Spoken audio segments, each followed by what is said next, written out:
మొదటిగా మన పరలోకపు తండ్రికి కృతజ్ఞతాస్తుతులు చెల్లించుకుంటున్నాను. అలాగే మీ అందరికీ నా హృదయపూర్వక వందనాలు. ఆదికాండము 15వ అధ్యాయం మొదటి వచనం నుంచి ఆఖరి వచనం 21వ వచనం వరకు చదువుకుందాం. ఇవి జరిగిన తరువాత యెహోవా వాక్యము అబ్రామునకు దర్శనమందు వచ్చి, అబ్రామా, భయపడకుము, నేను నీకు కేడెము, నీ బహుమానము అత్యధికమగునని చెప్పెను. అందుకు అబ్రాము, ప్రభువైన యెహోవా, నాకేమి ఇచ్చినానేమి? నేను సంతానము లేనివాడనై పోవచ్చున్నానే. దమస్కు ఎలియాజరే నా ఇంటి ఆస్తికర్తయగును గదా.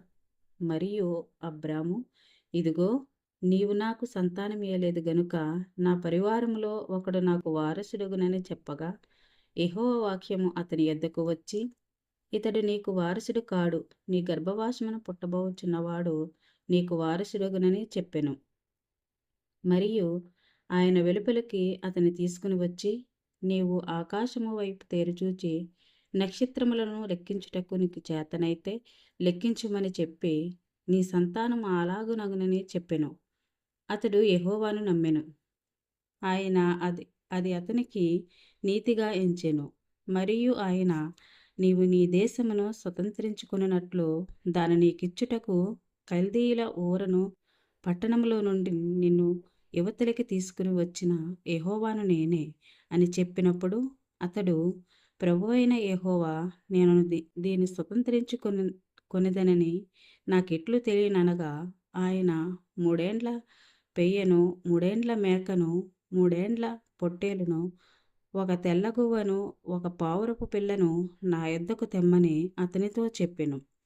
అతడు అవన్నీ తీసుకుని వాటిని నడుముకు ఖండించి దేని ఖండమును దాని ఖండమునకు ఎదురుగా ఉంచెను.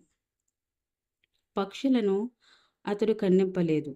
గద్దలు ఆ కళేబారముల మీద వాలినప్పుడు అబ్రాము వాటిని తోలివేసెను. ప్రొద్దుగుంకబోయినప్పుడు అబ్రామునకు గాఢ నిద్ర పట్టెను. భయంకరమైన కటిక చీకటి అతని కమ్మగా, ఆయన, నీ సంతతి వారు తమది కాని పరదేశమందు నివసించి ఆ దేశపు వారికి దాసులుగా నుందురు. వారు 400 ఏండ్లు వీరిని శ్రమ పెట్టుదురు. వీరు ఎవరికి దాసులవుదురో ఆ జనమునకు నేనే తీర్పు తీర్చుదును. తరువాత వారు మిక్కిలి ఆస్తితో బయలుదేరి వచ్చెదరు. నీవు క్షేమంగా నీ పితరుల యొద్దకు పోయెదవు. మంచి వృద్ధాప్యమందు పాతిపెట్టబడదువు. అమోరీల అక్రమము ఇంకను సంపూర్ణం కాలేదు గనుక నీ 4వ తరము వారు ఇక్కడికి మరలా వచ్చెదరని నిశ్చయముగా తెలుసుకొనమని అబ్రాముతో చెప్పెను. మరియు ప్రొద్దుగుంకి కటిక చీకటి పడినప్పుడు రాజుచున్న పొయ్యును అగ్నిజ్వాలయును కనబడి ఆ ఖండముల మధ్య నడిచిపోయెను.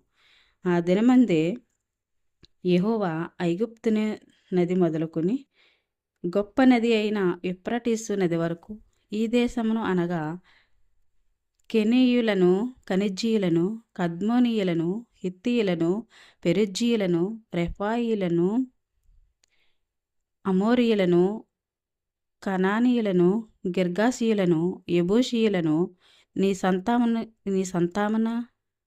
సంతానమునకిచ్చి ఉన్నానని అబ్రాముతో నిబంధన చేసెను. ఈ కొద్ది వాక్యము మన అందరి హృదయాల్లో ఫలించునుగాక. ఆమెన్. మిమ్మల్ని అందరినీ దేవుడు దీవించి ఆశీర్వదించునుగాక. ఆమెన్. ఆమెన్.